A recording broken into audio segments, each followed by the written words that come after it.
علامہ اقبال رحمۃ اللہ علیہ کی نظم ہے بوڑھے بلوچ کی نصیحت بیٹے کو۔ اس نظم کا عنوان بہت اہم ہے۔ سوال یہ پیدا ہوتا ہے کہ علامہ اقبال نے یہاں بلوچ بوڑھا باپ کیوں منتخب کیا؟ کردار اس کے علامتی ہیں۔ ایک بوڑھا باپ ہے بلوچ جو اپنے بیٹے کو کچھ نصیحتیں کر رہا ہے اور اسے اپنی قوم اور ملت کے فضائل اور اس کی اہمیت سے آگاہ کر رہا ہے۔ تو سوال یہ پیدا ہوتا ہے عزیزان گرامی کہ علامہ اقبال نے یہاں بلوچ بوڑھا باپ کیوں منتخب کیا؟ ہاں یہ اہم سوال ہے اور اسی میں اس پوری نظم کا راز ہے۔ جب یہ پہلو کھل جائے گا، یہ عنوان کھل جائے گا تو آپ کو پوری نظم سمجھ میں بھی آئے گی، لطف بھی دے گی اور آپ کا دل اور سینہ کشادہ کر دے گی۔ زندگی کی جو راز ہیں، کامیابی کے جو راز ہیں، قوموں کی ترقی کے جو راز ہیں، ان میں وہ کون سے ایسٹس ہیں قوموں کے، جو کیا اثاثے ہیں قوموں کے جو کسی قوم کو ملت بناتے ہیں۔ یہاں علامہ اقبال کوئی پنجابی بوڑھا بھی لے سکتے تھے، علامہ اقبال کوئی سندھی بوڑھا بھی لے سکتے تھے، علامہ اقبال یہاں پٹھان بوڑھا بھی لے سکتے تھے، علامہ اقبال یہاں سرائکی بوڑھا بھی لے سکتے تھے، علامہ اقبال یہاں کشمیری بوڑھا بھی لے سکتے تھے۔ ہاں صرف بوڑھا لے سکتے تھے، ایک بوڑھے کی اپنے بیٹے کو نصیحت۔ لیکن یہاں بلوچ کا جو لفظ ہے خاص طور پر ان کو جو علامہ اقبال نے منتخب کی، یہ سمجھنے کی بات ہے اور یہ راز ہے اس نظم کا۔ ہاں یہ راز ہے۔ اقبال یہاں کوئی لفظ بھی بغیر کسی ضرورت کے جواز کے وہ استعمال نہیں کرتے تھے۔ ضرورت شعری کہلاتی ہے۔ جناب یہ وزن پورا نہیں ہو رہا تو کوئی مترادف لفظ ڈھونڈا اور وہاں اس کو فٹ کرا اور ضرورت شعری سے شعر کو پورا کر لیا۔ ہاں تو اس نظم میں بھی ایک جگہ ضرورت شعری کے مطابق اقبال نے، میں ایک شعر پر آؤں گا اور وضاحت کروں گا اس کی، جہاں انہوں نے ساحل اور کنارہ استعمال کیا، لیکن اقبال نے کمال اس کا پس منظر جو ہے نا، بلوچ کیوں ہے اس کا پس منظر جاننا بہت ضروری ہے۔ بڑی وجہ ہے بلوچ قوم کے خصائل، ان کی عادات، ان کا مزاج۔ اقبال کی جو شاہین صفتی ہے، اقبال کا جو شاہین ہے جو اقبال نے پیش کیا ہے قوم کے جوانوں کے سامنے، تو شاہین ہے بسیرا کر پہاڑوں کی چٹانوں پر، وہ شاہین بلوچ قوم کے مزاج سے خاصا قریب ہے۔ اقبال کو وہ شاہین اس قوم میں نظر آتا ہے۔ اس کے کچھ ریزن ہیں۔ جو قومیں بے آب و گیاہ ویران پہاڑوں میں رہتی ہیں، سنگلاخ پہاڑی علاقوں میں رہتی ہیں جہاں سبزہ بہت کم ہوتا ہے، وہ قومیں درشت تندخو اور بہادر بہت ہوتی ہیں۔ اس کی وجہ یہ ہے کہ ان کے لیے زندگی جینا، اس کے لیے خاصی تگ و دو کرنی پڑتی ہے۔ وہاں پانی کم ہوتا ہے، وہاں اناج کم ہوتا ہے، وہاں کی آب و ہوا بہت سخت ہوتی ہے، آمد و رفت پہاڑی علاقوں میں آمد و رفت خاصی مشکل ہے، ذرائع نقل و حمل بہت مشکل سے سفر کرتے ہیں۔ تو بلوچستان ایک ایسا خطہ ہے۔ ہاں بلوچ بڑی غیور اور بہادر قوم ہے۔ یا آپ کے مغلوں نے جو ہندوستان میں اتنے سال 600-700 سال جو حکومت کی ہے، یہ بلوچوں کی مرہون منت ہے۔ ہاں میں آپ کو کچھ مختصراً بتاتا ہوں۔ جب ہمایوں سے حکومت چھین لی گئی اور وہ یہاں سے فرار ہوا ایران کی طرف، تو راستے میں اس کو بلوچستان سے گزرنا تھا، تو بادشاہ نے منادی کرا دی تھی، تمام حاکموں کو اور تمام قلعے داروں کو اس نے خطوط بھیج دیے تھے۔ ایک طرف تو اس نے حکم دیا تھا کہ جناب آپ اس کو گرفتار کر کے حکم ہے اس کو پیش کریں، دوسری طرف انعام کا لالچ، ہیرے جواہرات میں تولنے کی اس نے آفریں کی بھی تھی، بہت بڑی بڑی منہ مانگی جاگیریں، من پسند جاگیریں بھی دی جائیں گی، بس ہمایوں کو پکڑ کے پیش کرو۔ تو قدرت کا عجیب اتفاق دیکھیے، عجیب اتفاق، ہاں عجیب اتفاق۔ قدرت بھی جب کرنے پہ آتی ہے تو کیا کیسے وہ زندگی میں حیرت انگیز جو ہے وہ مناظر آپ کو دکھاتی ہے۔ اور اقبال انہی مناظر کا عاشق ہے کہ ہمایوں چاغی ضلع کی حدود میں جب داخل ہوتا ہے اور اس قلعہ چاغی کے پاس پہنچتا ہے، تو اس نے اپنے قلعے میں سے خاتون، اس کے کسی جو اس کے بعد بچی کچی سپاہ تھی اس کے ساتھ، اس میں ایک اس کے سپاہی کی صوبیدار کی بیوی جو بلوچی زبان سے واقف تھی، اس نے اس کو منتخب کیا اور اسے قلعے میں بھیجا کہ جا کے قلعے دار سے جو ہے بات کریں اور اسے بتائیں کہ ہمایوں آیا ہوا ہے اور وہ پناہ کی درخواست کر رہا ہے، کیونکہ پیچھے بادشاہ کی فوجیں لگی ہوئی تھی، افغان فوجیں لگی ہوئی تھی اس کے پیچھے۔ تو ادھر جو ہے وہ ہمایوں کی ایلچی خاتون گفت و شنید کر رہی ہے، معاملات طے کر رہی ہے اور بتا رہی ہے کہ جناب آپ جو ہے اس وقت جو قلعے کا حاکم تھا ملک خطی خان، ہاں ملک خطی خان، کیا شاندار بلوچ سردار تھا، کیا شاندار بلوچ سردار، واہ۔ اس کے پاس بادشاہ کا حکم نامہ موجود ہے کہ جناب ہمایوں کو پکڑ کر گرفتار کر کے پہنچایا جائے اور انعام و کرام کی آفر ہے، اور ابھی وہ اس کا معائنہ کیا جا رہا ہے، سوچا جا رہا ہے کہ کیا کیا جائے، ہمایوں اس وقت کہاں ہوگا، اس کو پکڑنے کی پلاننگ ہو رہی ہے۔ بھائی انعامات کی آفر ہے اور قبائل کو زندگی کے لیے ضرورت ہے، بادشاہ آفر کر رہا ہے اور اس علاقے سے گزرنے والا ہے، تو سوچا جا رہا ہے۔ ابھی یہ غور و فکر چل ہی رہا ہے کہ اس دوران اطلاع آتی ہے کہ ہمایوں قلعے کے باہر کھڑا ہے اور ملک خطی خان سے جو ہے وہ ہاں ملک خطی خان سے جو ہے وہ پناہ کی درخواست کر رہا ہے، کہتا ہے ہمایوں اور مجھے پناہ دی جائے۔ بس ختم بلوچ، مہمان دروازے پر آ گیا، پناہ مانگ لی، بلوچ ختم۔ اب اس کے سارے مسائل ختم، اس کی ساری ضرورتیں ختم، سارے تقاضے، ساری مصلحتیں ختم، اب وہ بس کچھ بھی کر گزرے گا۔ اس کو بلا لیا ملک خطی خان نے ہمایوں کو، اور اس نے اپنے دیگر سرداروں کو بھی بلا لیا، اور پھر انہوں نے فیصلہ کی ہر سے بات بادا، جو ہوگا دیکھا جائے گا، بادشاہ جو دھمکا سکتا ہے، جو کر سکتا ہے دیکھا جائے گا، ہمارے پاس جو مہمان آ گیا ہم اس کی ہر صورت میں اس کا دفاع بھی کریں گے اور اس کی ضرورت بھی پوری کریں گے، اور اس کا جو منشا ہے اس میں بھی اس کا ساتھ دیں گے۔ اور اس نے پھر 20-25 دن ہمایوں کو اپنے پاس خوب مہمان رکھا، اس کی ضیافت کی، خاطر مدارت کی۔ اس کے بعد چاکر اعظم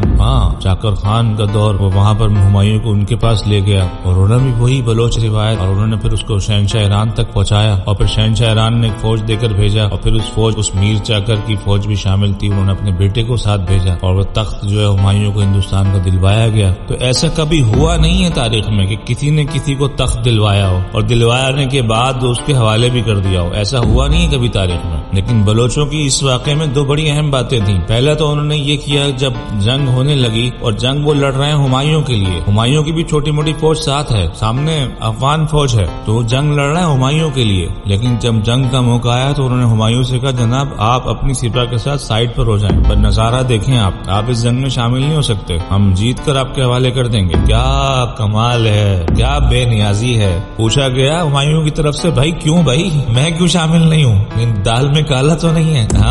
تو انہوں نے کہا ایسی بات نہیں ہے۔ بلوچ نے کہا کہ جناب ہم کسی شکست خوردہ کو، ہارے ہوئے کو، ہمارے لشکر میں ہارے ہوئے شخص کی گنجائش نہیں ہے، بلوچ ہارے ہوئے کو اپنے ساتھ نہیں رکھتا، یہ شان کے خلاف ہے، غیرت کے خلاف ہے ہماری، ایک ہارا ہوا سپاہی بلوچ لشکر میں زندہ موجود ہو، نا نا نا نا نا نا تاریخ ہے یہ، تاکہ پڑھیں آپ کو، ہمایوں کے لیے لڑے، تخت لیا، اور بڑی شان بے نیازی سے ایک پناہ لینے والے مہمان کے حوالے کر دیا انہوں نے۔ ہاں بالکل ایسا ہی ہوا۔ پھر ہمایوں نے بہت ساری ان کو جاگیریں وغیرہ انعام و کرام سے نوازا بعد میں، لیکن انہوں نے کوئی سوال نہیں کیا۔ چاکر اعظم کے بارے میں ہے کہ وہ بڑا مشہور اس کا قول ہے، اس سے آپ کو پوری بلوچ قوم کی نفسیات اور مزاج سمجھنے میں آپ کو آسانی ہوگی۔ وہ کہتا ہے مجھے اپنے دشمن سے پیار ہے، عشق ہے مجھے اپنے دشمن سے۔ کون سا دشمن؟ جو چاکر اعظم پر حملہ کرنے کی جرت رکھتا ہو، جو میرے اونچے قلعوں پر آنے کی جرت رکھتا ہے، تو کوئی معمولی نہیں ہے، جس کے اندر اتنا جگرا ہے، جو میرے فولادی سپاہیوں سے میرے آہنی اور میرے اونچے قلعوں پر چڑھنے کی جسارت کرتا ہے۔ یہ وہی اقبال کا شاہین ہے، یہ وہی صفت ہے جو اقبال کا شاہین کی صفت ہے۔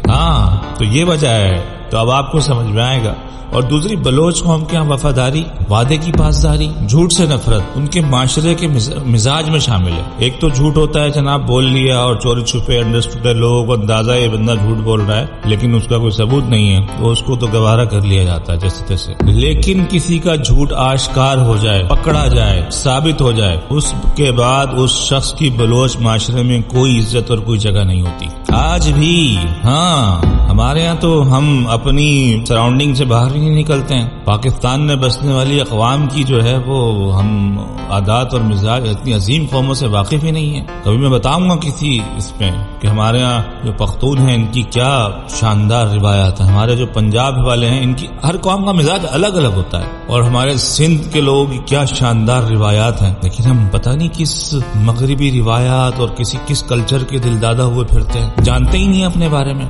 تو یہ ہندوستان میں جو مغلوں نے مسلمانوں نے حکومت کی، میں خود مغل ہوں، بائی کاسٹ مغل ہوں، تو ہندوستان میں جو مغلوں نے اتنے عرصے حکومت کی، اس کی سب سے بڑی وجہ، سب سے بڑا ریزن بلوچوں کی وعدہ کا وفا کرنا اور اپنے مہمان کو پناہ دینا تھا۔ اگر وہ پناہ نہ دیتے، ہمایوں کا ساتھ نہ دیتے، وہ تو بابر کے بعد حکومت ختم ہو چکی تھی، یہ بہادر شاہ ظفر تک نہیں آتی۔ بہرحال بات ابھی تو نظم شروع نہیں ہوئی، اس سے پہلی بات وہ بہت، بہرحال یہ بلوچ باپ کو منتخب کرنے کی کچھ وجوہات ہیں جو اقبال نے یہاں پر بوڑھے بلوچ کی نصیحت بیٹے کو، تو یہ پس منظر میں جانا ضروری تھا اس کا، یہ ضروری تھا، اس کے بغیر نہیں لطف لے سکتے آپ۔ ایک لفظ کی اہمیت ہوتی ہے شاعری میں، لمبی چوڑی، اب میں تو بڑی لمبی چوڑی تقریر کر رہا ہوں نا، یہ شاعری کا کمال ہے کہ شاعر وہ اتنی بڑی بات چند شعروں میں کہہ دیتا ہے کہ جس کو کھول کر بیان کرنے کے لیے کئی کتابیں درکار ہوتی ہیں، دفاتر درکار ہوتے ہیں اس کو بیان کرنے کے لیے۔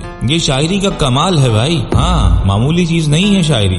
تو نظم کی طرف آتے ہیں، بات پھر چلتی چلی جائے گی۔ تو بوڑھا بلوچ باپ ہے، اس کا بیٹا جو ہے وہ اپنی سرزمین چھوڑ کر کسی شہری اور چمک دمک کے پیچھے وہ جا رہا ہے۔ جیسے آج ہمارے یہاں ہے، ذرا سا کچھ پڑھتے ہیں ڈاکٹر جناب ہم نے امریکہ جانا ہے، ہم نے جی یورپ جانا ہے، یا یہ گاؤں کے اندر ہے تو وہ جی کراچی جانا ہے، لاہور کے مضافات یہ تو وہ ذرا سا کچھ سوچتے ہیں تو چلو جی لاہور جا کے کماتے ہیں۔ تو اپنی دیہی زمین کو چھوڑ کر، میرا ایک بہت اچھا سوشل میڈیا کے ذریعے وہ فالوورز میں تھا، مجھے پھر فون کرنے لگا، میری اس سے بات ہوتی تھی، بڑا دانا اور پینا ارمان، ڈر کی سندھ کا علاقہ ہے۔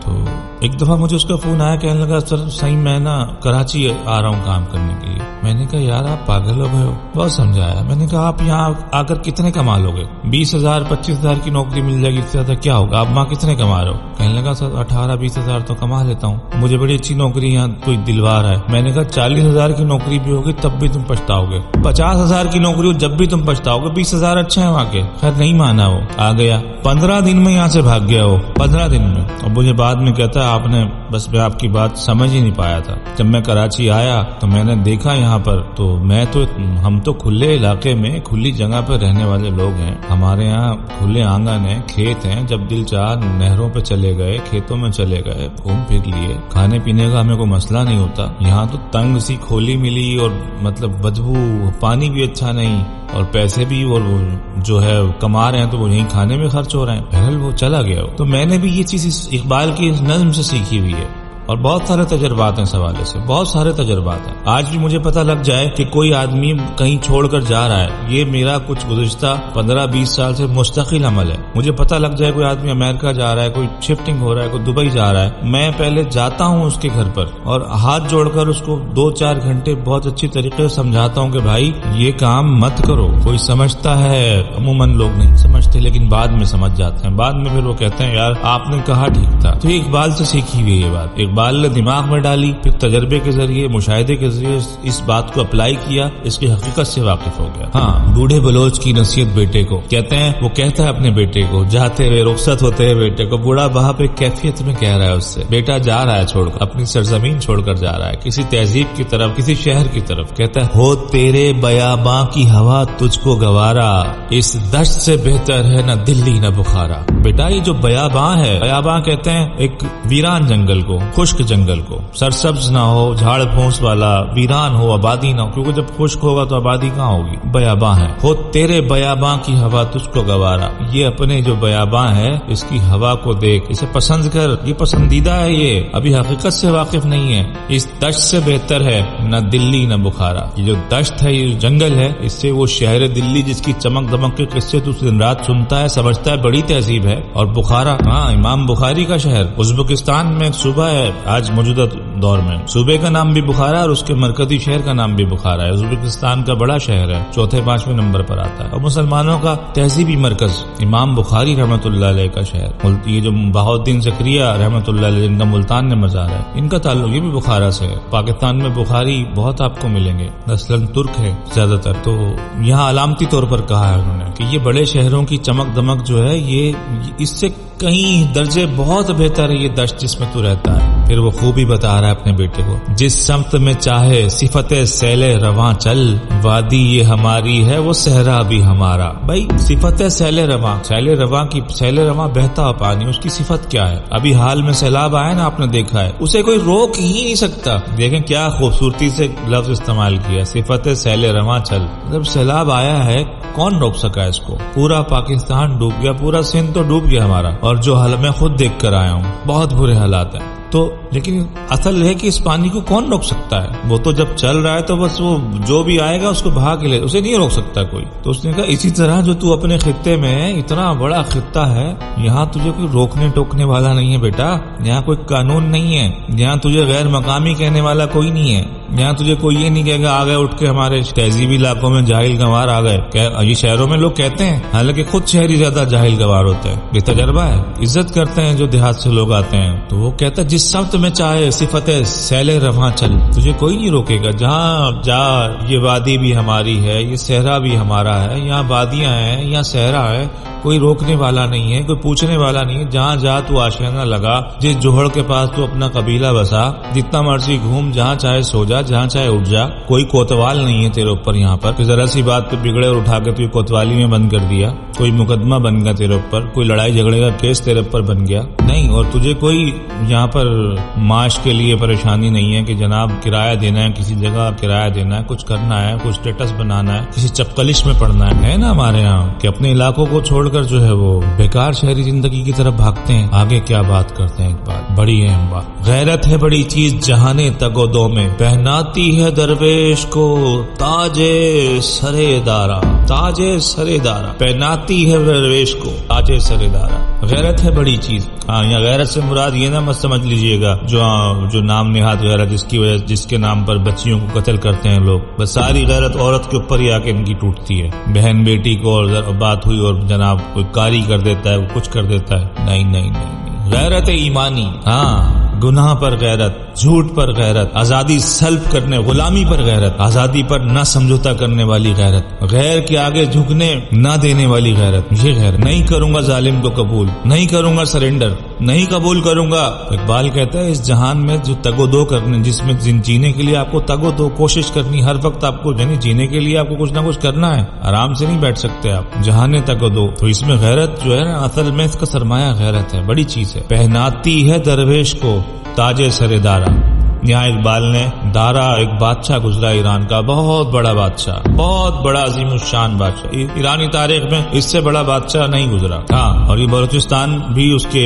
حکومت میں شامل تھا، موجودہ بلوچستان کا علاقہ ہے پورا، اس کی سیستان ایران بہت بڑا، یہ پورا وسط ایشیا۔ تو دارا شہزادہ تھا، تاج و تخت سے محروم کر دیا گیا، اور جس طرح سے ہمایوں تو نکل گئے تھے چھوڑ چھاڑ کے ایران کی طرف، تو دارا کا جو وقت ہے وہ آج سے تقریباً کم و بیش 2500 سال پرانا ہے یہ، ہاں کم سے کم 2400-2500 سال پرانا ہے۔ وہ دارا کے پاس حکومت تاج و تخت اس کے چھین لیا گیا، اس کو وارث تھا، گو مات کوئی تھا، اس نے جناب ظالم تھا، دارا کے پاس آپشن تھا کہ بھاگ جائے، جان بچائے، جو اس کے پاس مال اسباب جو اس کے پاس بچا ہے اس کو لے اور بھاگے، کہیں جا کے اپنی زندگی گزارے، کیونکہ یہاں تو سامنے موت ہی موت ہے، اس کے ساتھ کوئی نہیں، تنہا ہے، وہ سب ساتھ چھوڑ چکے ہیں اس کا، چڑھتے سورج کے پجاری حکومت غاصب کے ساتھ کھڑے ہو چکے ہیں سارے لوگ، تو دارا کے پاس آپشن نہیں، دارا نے کہا مر جاؤں گا، یا تو اپنی حکومت لوں گا، اپنا حق لوں گا، یہ تخت لوں گا، یا پھر جان دے دوں گا۔ ہاں بڑی لمبی کہانی، دارا ڈٹ گیا اور دارا نے حکومت لی، اور پھر وہ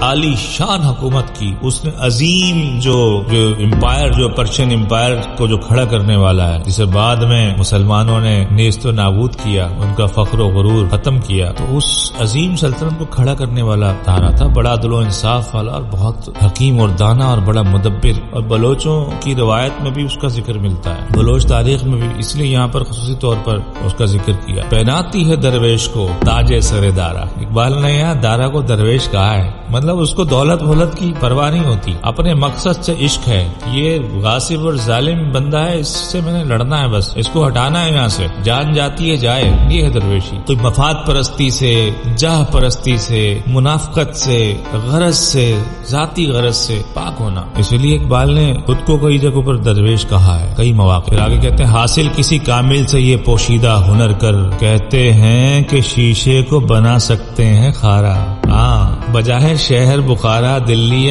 جانے کے لیے، یورپ میں لندن امریکہ ادھر ادھر جانے کے لیے، وہاں تو کیا کرے گا حاصل بھائی، چمک دمک دولت بیکار ہے، کسی کامل کے پاس جا، کسی پہنچے ہوئے جو کامل ہے ہر چیز میں، اللہ والا، کاملیت اللہ والوں کے علاوہ اور کہیں نہیں ملتی، دنیا کو بھی پوری طرح سمجھتے ہیں، معاشرے کو بھی پوری طرح سمجھتے ہیں، اور معرفت الہی کے بھی ان کو آگہی ہوتی ہے، عرفان ہوتا ہے ان کے پاس، دین کی سمجھ بھی پوری ہوتی ہے، معاشرتی ضرورت سے بھی وہ متصف ہوتے ہیں، ہم آہنگ ہوتے ہیں، کامل ہوتے ہیں ہر چیز میں، کوئی پہلو، کوئی سبجیکٹ آف لائف ان کی دسترس سے باہر نہیں ہوتا، وہ کامل ولی ہوتا ہے۔ کہتے ہیں حاصل کسی کامل سے یہ پوشیدہ ہنر کر، وہ باپ بھی کامل تھا، وہ باپ بھی کامل تھا، ہاں حاصل کسی کامل سے یہ پوشیدہ ہنر کر، کامل کہتے ہیں کسی جو اللہ والا، ایسا جو ہر سبجیکٹ پر جس کی دسترس ہو، مکمل ہوا ہو، دینی پہلو، سماجی پہلو، نفسیاتی پہلو، معاشی پہلو، اور عرفان الہی سے آگاہ، عرفان رکھنے والا، تو وہ کامل ہے۔ تو وہ کہتے ہیں ایسے کسی کامل کامل کے پاس جاؤ. وہ باپ خود بھی تو کامل تھا نا, اس کی جو باتیں ہیں یہ کامل, یعنی اقبال کی باتیں ایک کامل کی باتیں ہیں. ہاں کہتے ہیں کہ شیشے کو بنا سکتے ہیں خارا.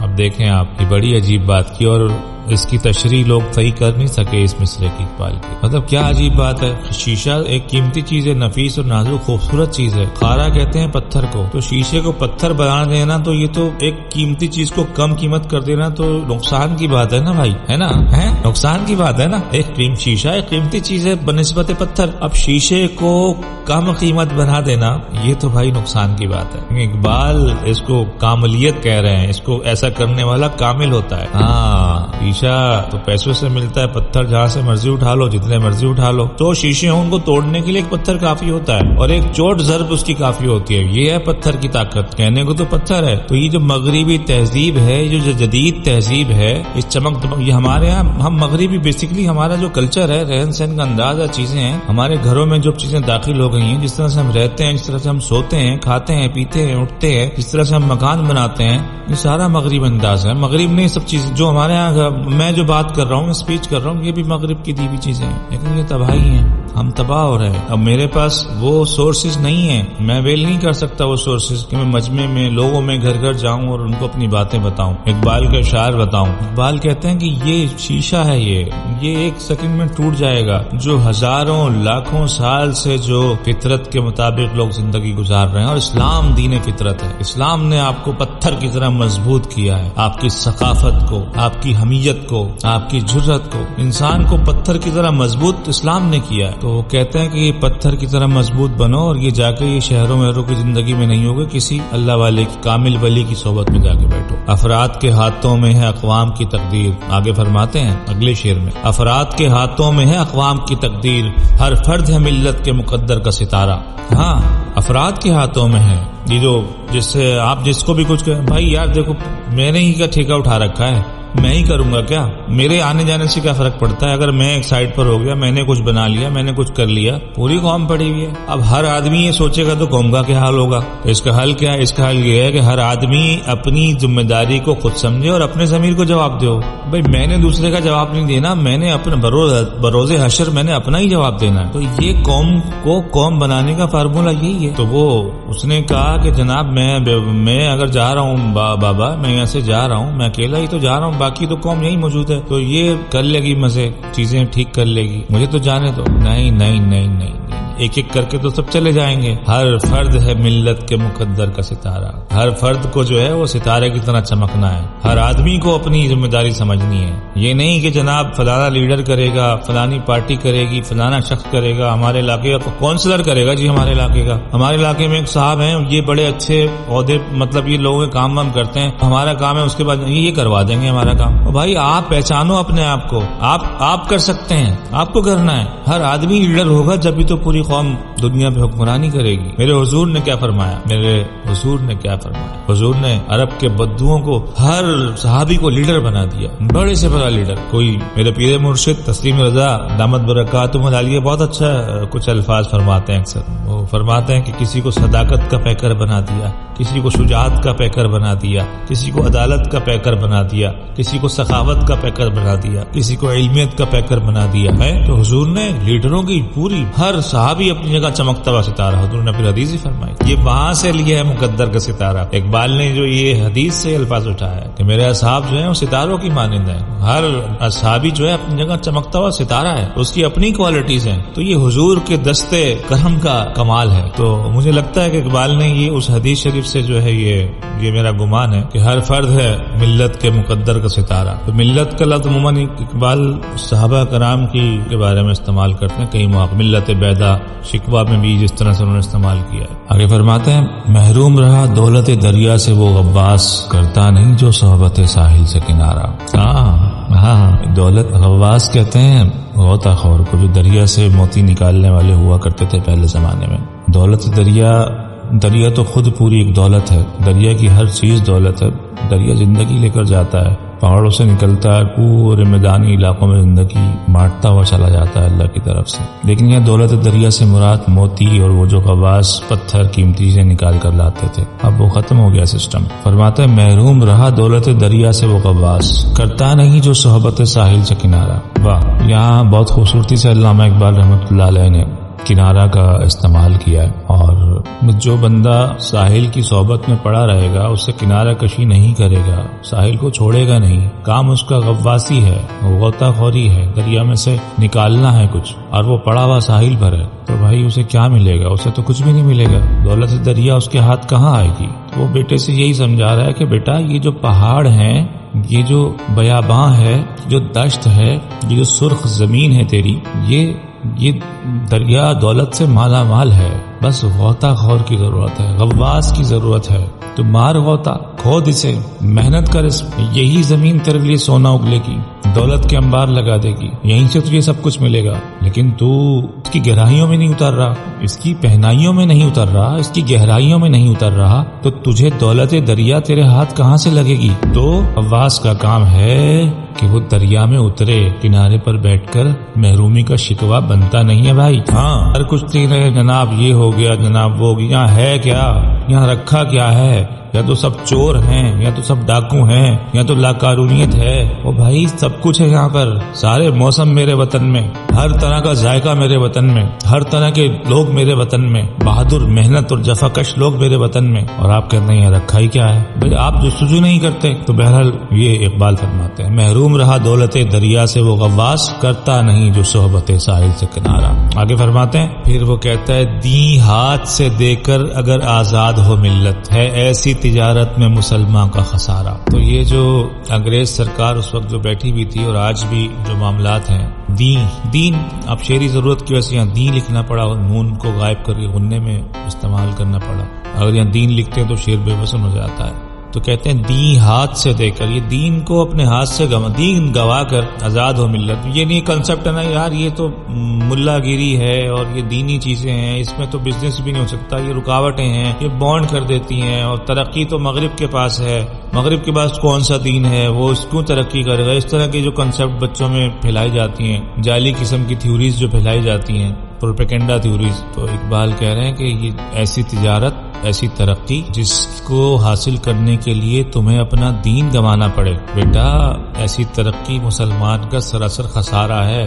کیوں خسارہ ہے نا؟ خسارہ کیوں ہے؟ اس لیے کہ مسلمان کا ایسڈ جو ایمان ہے نا، دنیا کی سب سے بڑی دولت وہ ہے، یہی ہے. تمہیں معلوم ہی نہیں ہے کہ دولت کیا ہے. میں کچھ مثالیں اس کی دوں تو آپ، ہاں، غزوہ حنین کے موقع پر درود پڑھیے صلی اللہ علیہ وآلہ وسلم. میرے آقا علیہ الصلوۃ والسلام، نیا فتح مکہ ہوا تھا، تو فتح مکہ کے نئے جو فتح مکہ کے لوگ تھے وہ بھی آپ کے ساتھ تھے، نئے اسلام قبول کیا تھا. تو چونکہ فتح مکہ ہوئی تھی، اس کے بعد ابھی تازہ اسلام قبول کیا تھا، تو ان کی تالیف قلب مطلوب خاطر رسول صلی اللہ علیہ وآلہ وسلم تھی، تاکہ ان کے دل اور اسلام کی طرف مائل ہو جائیں، خوش ہو جائیں گے. انہوں نے تو حضور کو محروم کیا، مکے سے نکالا، حضور پہ جنگیں مسلط کی، ظلم و ستم کیا. اب جب حضور کی باری آئی ہے تو رحمت للعالمین صلی اللہ علیہ وآلہ وسلم کیا فرمائیں گے؟ عطا ہی کریں گے نا، کہ دیکھو ظلم و ستم کے بدلے محمد یہ عطا کرتے ہیں. تم تیر بھالے دیتے ہو، تم شہر سے نکالتے ہو، اور محمد صلی اللہ علیہ وآلہ وسلم تمہیں سینے سے لگاتے ہیں، اور یہ دنیا، یہ مال تمہارے حوالے. تو حضور نے غزوہ حنین میں بہت مال کثرت سے مسلمانوں کے ہاتھ آیا، تو حضور نے وہ زیادہ تر جو مال جو ہے وہ نئے مسلمان ہونے والے مکہ کے جو لوگ تھے ان میں تقسیم فرمایا. تو اس سے کچھ اصحاب میں، انصار مدینہ میں کچھ بے چینی ہوئی اور مختلف سوالات لوگوں کو پیدا ہوئے. اللہ پاک نے حضور کو اطلاع پہنچا دی، حضور کو اطلاع ہو گئی، تو حضور نے لوگوں کو یا معاشرت اے انصار آ جاؤ بلایا. تو اس میں حضور نے جو انصار کو بات کہی، حضور نے کہا تمہاری شکایتیں بجائیں، لیکن کیا تم اس بات پر راضی نہیں کہ لوگ مال دنیا لے جائیں اور تم اللہ کے رسول کو لے جاؤ؟ ہائے ہائے ہائے ہائے، تم اس بات پر راضی نہیں؟ تو حدیث میں آتا ہے وہ کٹے ہوئے مرغے کی طرح صحابہ تڑپنے لگے، انہوں نے کہا ہمیں اللہ اور اس کا رسول کافی ہے. یہ ہے مسلمان کی دولت. ہاں، یہ ہے مسلمان کی دولت، یہ دین دولت ہے. ہے. اس کی مثالیں بھری ہوئی ہیں کہ جس ترقی کو تم سمجھتے ہو حضور کے چاہنے والوں نے جوتے کی نوک پر رکھا ہے اس کو. جی مصعب بن عمیر شہزادے ہیں لیکن جب اسلام میں آتے ہیں جب شہید ہوتے ہیں تو کفن میسر نہیں ہوتا ان کو. جی پڑھیں جا کے مولا علی پڑھیں آپ زندگی مولا علی کی کیا شاندار. مال کو پھٹکنے نہیں دیا زندگی میں قریب. ابو طالب کے بیٹے ہیں سردار مکہ سردار بنو ہاشم لیکن پانی سے سوکھی روٹی کھا رہے ہیں. ہائے ہائے ہائے ہائے ہائے ہائے. دولت محمد ان کے پاس ہے صلی اللہ علیہ وسلم. تو مسلمان جو ہے اس کی دولت اللہ اور اس کا رسول ہے. تو ایسی تجارت ایسی ترقی ایسی تہذیب ایسا تمدن جس کو پانے کے لیے دین ہاتھ سے جائے تو وہ مسلمان کا خسارہ ہے. آگے آتے ہیں اقبال فرماتے ہیں دنیا کو ہے پھر مارکائے روح و بدن پیش تہذیب نے پھر اپنے درندوں کو ابھارا. اب وہ بوڑھا باپ نصیحت کرتے کرتے جو ہے وہ اپنے علاقے سے نکل کر ایک عمومی منظر پیش کر رہا ہے بیٹے کے سامنے. عالم اسلام کا پوری دنیا کا منظر پیش کر رہا ہے کیونکہ یہ اسی کی وجہ سے یہ بچہ جو ہے وہ جانے کی خواہش کر رہا ہے کہ میں اپنے اس صحرا کو اپنے اس بلوچستان کو ان پہاڑوں کو ان چٹانوں کو اس پرفضا اور اس آزاد اس شاندار دھرتی کو زمین کو چھوڑ کر میں جا رہا ہوں. تو یہ جو خیال اس کے اندر میں ڈالا آیا ہے یہ اس جدید تہذیب نے ڈالا ہے. تو اب اس کو مخاطب کیا جا رہا ہے کہ بیٹا دنیا کو پھر مارکائے روح و بدن پیش ہے. اب یہ یہاں بدن سے مادی دنیا لی گئی ہے اور روح سے مراد اخلاقی ویلیوز ہیں. اب جو دنیا پیش کی جا رہی ہے یہ ٹوٹل مادی دنیا ہے. اس کی ساری ترقی مادی ترقی مطلب اس دنیا ترقی یافتہ کسی کہے گی کتنی دولت ہے. آج دیکھتے نہیں آپ کامیاب ترین لوگوں کی فہرست میں سر فہرست جو ہے وہ ارب پتی فلانا جو ہے سب سے زیادہ دولت مند وہ اس سے بڑا دولت مند وہ اس سے 100 فہرست امیر ترین کی. یہ ترقی کا معیارات ہیں دنیا کے مادی ترقی. ہاں یہ آج کی دنیا نے آپ کو بتایا ہے کہ جناب ترقی یہ ہے لیکن ترقی یہ نہیں ہے یہ بربادی ہے. یہ پوری قوم کی بربادی ہے. تو سکسیس جس کو یہ ترقی سکسیس بتا رہی ہے گاڑیاں بنا لو سکسیسفل ہو آپ کتنے کوٹی بنگلے کاریں ہیں سکسیسفل ہو آپ. تو انسان خوش کتنا ہے اس کے پاس سکون کیا ہے اس نے اپنی خوشی کے اسباب جتنے ہیں وہ سب گنوا دیے ہیں. فرصت ختم ہو گئی ہے نیند نہیں آتی رات کو سکون نہیں ملتا. تو آج کبھی آپ نے سنا کسی نے مطمئن افراد کی فہرست میں بنایا ہو کہ جن فلاں دنیا کا سب سے مطمئن شخص ہے 100 فہرست کبھی آپ نے سنی ایسی اس دنیا نے بنائی ہوئی کہ 100 مطمئن ترین افراد کی فہرست 100 پرسکون ترین افراد کیونکہ وہ بنائیں گے تو پھر اس میں دینی لوگوں کو لانا پڑے گا. تو یہ جو تہذیب لائی گئی ہے یہ تو آپ کو کچھ اور ترقی بتا رہی. جو قرآن آپ کو قد افلح المؤمنون قرآن کے ہاں کامیابی کا معیار کچھ اور ہے. قرآن کسی اور چیز کو کامیابی کہہ رہا ہے اللہ رسول کسی اور کو کامیابی کہہ رہے ہیں. یہ تہذیب جو ہے یہ بدن مادی چیزوں کو ترقی کہہ رہی ہے جبکہ ترقی تو روح کی ہے. روح آزاد ہو روح بلند ہو روح مضبوط ہو روح پرسکون ہو روح خواہشات سے روح نفسانی جبر سے نفس کی درندگی سے آزاد ہو جائے پاکیزہ ہو جائے. یہ سکسیس کہیں نظر آتی ہے کوئی دنیا کیٹیگری ایسی پیش کرتی ہے نہیں کرتی نا. اس کا مقصد ہی نہیں ہے وہ تو مانتی نہیں ہے اس کو. تہذیب نے پھر اپنے درندوں کو ابھارا. تو یہ بار بار ہوتا رہتا ہے. تو اس وقت تہذیب کے نام پر دین کے مقابلے میں جو چیز آتی ہے وہ تہذیب آتی ہے. یہ ایک الگ موضوع ہے اس پر بہت سارے لوگ اختلاف بھی کریں گے. ابھی میں پھر جاؤں گا ویسے ہی یہ بہت گفتگو چلتی جا رہی ہے تو اس کو سمیٹتے ہیں گفتگو کو. تو تہذیب نے پھر اپنے درندوں کو ابھارا. تو یہ جو ترقی یہ جو مغربی ترقی تمہیں نظر آ رہی ہے یہ درندہ ہے. یہ چیڑ پھاڑ کر تمہاری روح کو کھا رہی ہے. اور روح جب ختم ہوتی ہے جسم بھی ختم ہو جاتا ہے. جسم قائم ہی روح سے ہے.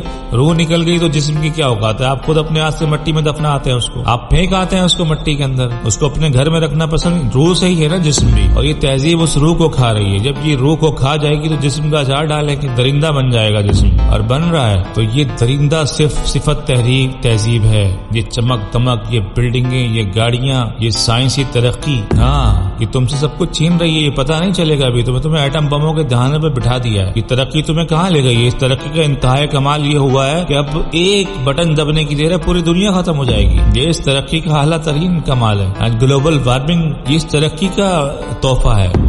دنیا کچرے کا ڈھیر بن گئی ہے اس ترقی کا تحفہ ہے. لوگ کھلے کشادہ مکانوں سے سمٹ کر تنگ اور تاریک مکانوں میں اور کھولیوں جیسے فلیٹوں میں رہنے لگے. یہ اس ترقی کا نتیجہ ہے. خالص خوراک خوراک کی جگہ پیک اور میں تو سڑی بھی کہتا ہوں اس خوراک کو، وہ خوراک آپ کھانے پر مجبور ہیں، اس ترقی کا نتیجہ ہے۔ کہاں وہ دریاؤں کا پانی پینے والے لوگ اب وہ دھو کے منرل خود عجیب وہ پانی پینے میں مجبور ہے۔ اب آپ دریا کا پانی پیئیں گے لگ پتہ جائے گا آپ کو، اس قابل ہی نہیں رہے آپ۔ یہ اس ترقی کا نتیجہ ہے۔ ترقی کے نقصانات گنوائے جائیں تو آپ نہیں گن سکتے۔ تو میں آج بتا رہا ہوں، اقبال یہ بہت پہلے، اقبال پورا یورپ سب کچھ گھوم کر آئے نا، قریب سے انگریزوں کو دیکھا، بیرسٹر تھے، انگریزوں نے انہیں سر کا خطاب دیا، بہت قریب سے جانا انہوں نے۔ تہذیب نے پھر اپنے درندوں کو ابھارا، تمہاری روح کے درپیش ہے، کھا جائے گی تمہاری روح کو، جب روح ختم تو جسم ختم، روح جسم سے نکلی، روح ختم، جسم ختم۔ آگے فرماتے اللہ کو پامر دیے مومن پہ بھروسہ، ابلیس کو یورپ کی مشینوں کا سہارا۔ واہ واہ واہ واہ واہ واہ واہ واہ۔ اقبال نے یہ پورا فلسفہ خودی جو ہے نا یہ سمو دیا۔ لیکن اللہ جو ہے، اللہ کو کیا بھروسہ ہو سکتا ہے؟ اللہ تو خود خالق کائنات ہے، وہ بے نیاز ہے، اس کا کسی پہ کیا بھروسہ؟ وہ تو انما امرہ اذا اراد شیئا ان یقول له کن فیکون، وہ تو کہتا ہے میں ایک کن کہتا ہوں چیزیں بن جاتی ہیں، وہ تو قادر ہے ہر چیز پر، وہ بے نیاز ہے، نہ اس کو کسی نے پیدا کیا ہے نہ وہ کسی سے پیدا ہوا ہے، وہ واحد ہے، اس کے فیصلے میں کوئی شریک نہیں ہے، وہ وحدہ لا شریک ہے، اسے کسی سے پوچھنا نہیں پڑتا۔ اقبال کہہ رہے ہیں اس اللہ کو پامر دیے مومن پہ بھروسہ، ہے نا عجیب بات، سمجھنا پڑے گا۔ ہاں مقابلے میں لائیں ابلیس کو یورپ کی مشینوں کا ساتھ۔ دیکھیں جو خالق کائنات جو سب کچھ بنانے والا ہے تو مومن کو وہ بھی دے سکتا ہے، بڑے سے بڑے بم، بڑے سے بڑی مشینیں، ٹیکنالوجی ترقی کیا ہے؟ سائنس ہے کیا؟ سائنس کچھ کریٹ تھوڑی کرتی ہے، سائنس تو صرف دریافت کرتی ہے۔ مثال کے طور پر یہ اس وقت شعائیں نیٹ کی شعائیں ہیں، موبائل کالز جا رہی ہیں، ریڈیائی لہریں، یہ سائنس نے بنائی تھوڑی ہیں، یہ سائنس نے دریافت کی ہیں۔ ہر چیز اس نے فطرت سے دیکھی ہے، سیکھی ہے اور اس کو اس نے اپلائی کیا ہے۔ تو اللہ ویسے ہی دے سکتا ہے مومن کو؟